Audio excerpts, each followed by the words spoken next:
Passbook ಮತ್ತೇನೆಲ್ಲ ಇದ್ದೇ ಇರ್ತಾವೆ. ಅದರಲ್ಲಿ ಮೆನ್ಷನ್ ಮಾಡಿಸ್ಕೊಂಡು ಸಾಲ ತುಂಬುವಂಥ ವಿಷಯದ ಒಂದು ಇವತ್ತು ಭರವಸೆ ಆಗಿದೆ.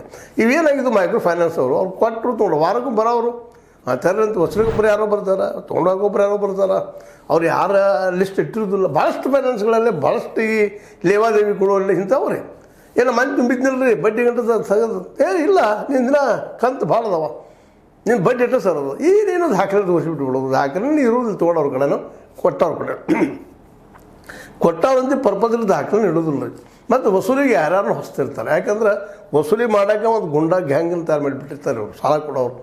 ಕೊಡಲಿಲ್ಲ ಅಂದರೆ ಒಂದೆರಡು ಜಡ್ಜ್ ಅದು ತೊಗೊಂಬರಪ್ಪ ಅದು ಮನೆ ಬಾಕಲಲ್ಲಿ ಹಾಕಿರಿ ಇಲ್ಲಿ ಹಾಕಿರಿ ಅವು ಹೆಚ್ಚಾಗಿಬಿಟ್ರು ಈ ಸಲ.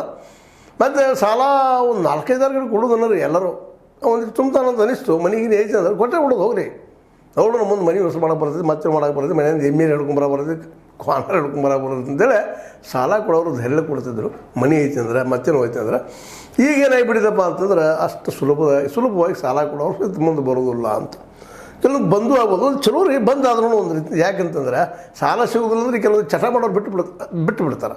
ಯಾಕಪ್ಪ ಅಂತಂದ್ರೆ ನಾವು ಸಾಲ ಕೇಳಕ್ಕೆ ಹೋದ್ರೆ ಒಂದು ದಾಖಲೆ ಬೇಕಪ್ಪ ಏನು ದಿನ ಕಡೆ ಕೇಳ್ತಾರೆ ಅವ್ರು ಕೊಡೋರ.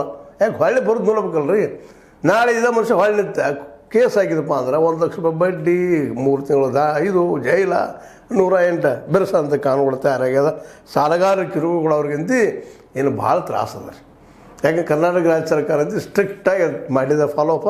ಇನ್ನು ಅನ್ಯಾಯಕ್ಕೊಳಗಾದವರು ಅನ್ಯಾಯಕ್ಕೆ ನಿಜವಾಗಿ ಒಳಗಾದವರು ಕಂಪ್ಲೀಟ್ ಉಳ್ಕೊಂಡು ಹಾದಿ ಆಗ್ತದೆ. ಪೊಲೀಸರು ಸಹಿತ ಭಾಳಷ್ಟು ಮುಚ್ಚಿಡೋಕೆ ಆಗೋದಿಲ್ಲ. ಯಾಕಂದರೆ ಇವತ್ತು ಇವೆಲ್ಲ ಇಂಥ ವ್ಯವಹಾರಗಳೆಲ್ಲ ಪೊಲೀಸ್ ಠಾಣದಾಗ ಬಗೆಹರಿತಿರ್ತಾವೆ ರೀ. ಅವ್ರಿಗೆ ಅಂಜಿಸೆ ಇವ್ರಿಗೆ ಅಂಜಿಸೆ ಭಯ ಹುಟ್ಟಿಸೆ ಪೊಲೀಸರು ಅಲ್ಲಿ PSI ಅಥವಾ ಮತ್ತಾರು ಹಂಚ್ಕೊಂಡು ವ್ಯವಹಾರ ಬಗೆಹರಿಸ್ತಿರ್ತಾರೆ.